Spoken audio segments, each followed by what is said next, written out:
चुनावी रणनीतिकार प्रशांत किशोर ने जनसुराज की जो बिहार में स्थापना की है उसका प्रचार प्रसार कर रहे हैं। उसके कई लक्ष्य दिखते हैं, जिसमें एक छुपा हुआ रहस्य है जिससे हम अभी आपको अवगत कराएंगे, जो कोई नहीं समझ पा रहा है। सबसे पहले जो स्पष्ट संकेत मिल रहे हैं उनके यात्रा के, उसका पहला तो लक्ष्य यह है कि लोगों को हम जागरूक करेंगे कि आपके अधिकार के लिए आपको कैसे आना है आगे, किस तरह से सरकार से मांगे करनी है, सरकार कहाँ आपको बेवकूफ़ बना दे रही है। दूसरी बात है कि वे पार्टी और चुनाव की बात जब करते हैं तो बोलते हैं कि हाँ, हमारे कार्यकर्ता चुनाव लड़ेंगे, इसके लिए हम जागरूकता फैलाएंगे, क्योंकि वे कहीं कहीं बोलते हैं कि हम आपसे वोट नहीं मांगने आए हैं या जो आपको जागरूक करने आए हैं। लेकिन उनका एक एमएलसी चुनाव में जीतता है, उसके बाद से स्पष्ट होता है कि उनका मूड चुनाव लड़ने का भी है। तीसरी बात है जो लोग समझ पाते हैं कि उनका जो मुख्य लक्ष्य है वह है नीतीश कुमार और तेजस्वी यादव की सरकार को चुनौती देना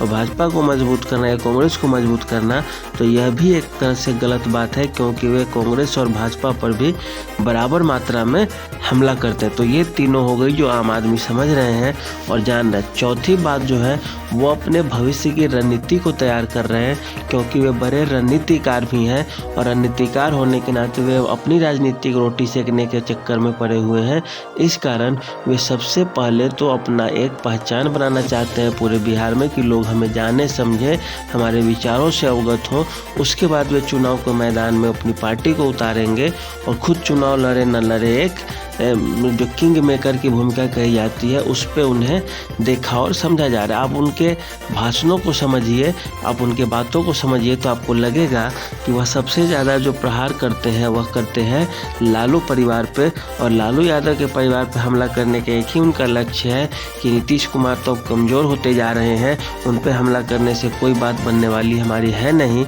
यही कारण है कि वे लालू परिवार और तेजस्वी यादव भविष्य की राजनीति को देख कर वे हमला करना शुरू करते हैं कि वे 9वीं पास है, उन्हीं का बेटा बनेगा, दूसरे का बेटा क्यों नहीं बनेगा, गरीब का नहीं बनेगा, यादव का नहीं बनेगा। इस तरह के जो उनके बयान है वो तेजस्वी यादव पे जो हमला करते हैं उनका मुख्य लक्ष्य यही कि भविष्य में जो हमारा लड़ाई है इसी से है। वे नरेंद्र मोदी और राहुल गांधी को भी लेते हैं निशाने पे, लेकिन राहुल गांधी पे को चुप्पी साध लेते हैं कि बिहार में तो जिस पार्टी का कोई अस्तित्व ही नहीं है उस पर हमला करने से, आक्रमण करने से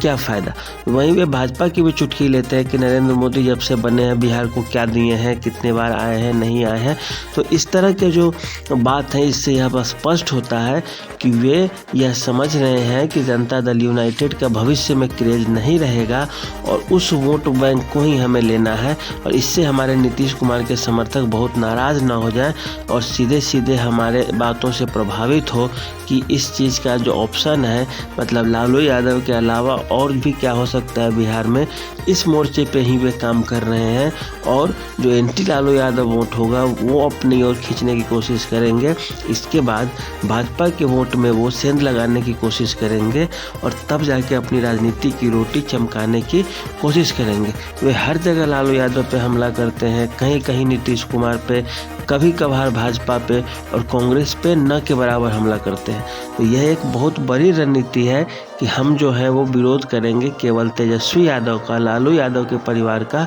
और हम जो राजनीति की रोटी अब सेकने जा रहे हैं वह एंटी लालू यादव वोट से हमारा तैयार होगा और तब जाकर वो इस चीज़ को टक्कर देने की कोशिश में है। हाँ, यह ज़रूर है कि उनके जो ये रैली चल रहा है, उनके जो अभियान चल रहा है, इससे जो सबसे ज़्यादा नुकसान हो रहा है वह नुकसान होगा लालू यादव के परिवार को, क्योंकि परिवारवाद की राजनीति पे बहुत बड़ा हमला होगा, अयोग्यता के ऊपर हमला होगा कि किस तरह जाति की राजनीति ने बिहार को बर्बाद किया, और उसमें यदि किसी का नाम आएगा तो उसमें लालू परिवार सबसे ऊपर रहेगा। दूसरी बात, नीतीश कुमार के खिलाफ वे जहां तहां बयान देते रहते हैं। पहला कार्यकाल तो उनका सही था लेकिन अब का नहीं है। इससे बिहार में जो वर्तमान की सरकार चल रही है लालू यादव और तेजस्वी यादव की, इसे सबसे ज़्यादा नुकसान का सामना करना पड़ सकता है, क्योंकि प्रशांत किशोर अपनी तरफ से तो चिराग पासवान अपनी तरफ से हमला पे हमला करते जा रहे हैं, और ऐसी स्थिति में भाजपा के लिए भी थोड़ा बहुत ही अच्छा ही सिद्ध होगा कि हम जो बोलना चाह रहे हैं वह कोई और भी बोल रहा है।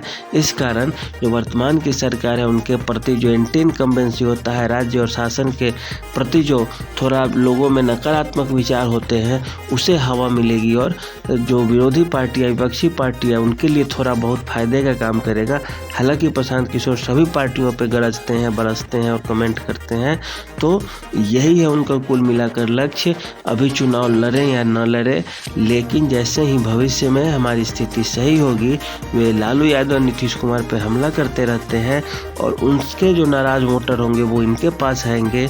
भाजपा भी यही काम कर रही है कि लोगों को जो नाराज़ है उन लोगों से उनको अपनी ओर खींच रही है। तो अब ये देखने लायक होगा कि कौन कितना अपने पाले में वोट खींचने में सफल होता है और सिद्ध होता है अच्छा, और ये देखने की चीज़ें होंगी। और बाकी की जो चीज़ें हैं वो तो समय और परिणाम बताएगा, लेकिन इसके दूरगामी लक्ष्य भी अच्छे रणनीतिकार हैं, जानकार लोग हैं, पढ़े लिखे हैं, तो वे बहुत बड़ी गलती तो कर नहीं सकते और रणनीति बनाएंगे तो लंबे समय अंतराल वाले बना रहे हैं। यही बात सही है। अभी छोटे मोटे प्रभावों को छोड़ दिया जाए तो ऐसा कुछ नहीं होने जा रहा, लेकिन दूरगामी प्रभाव इसके काफ़ी नीतीश कुमार लालू यादव के खिलाफ बन सकता है। तो आज के लिए इतना ही, धन्यवाद।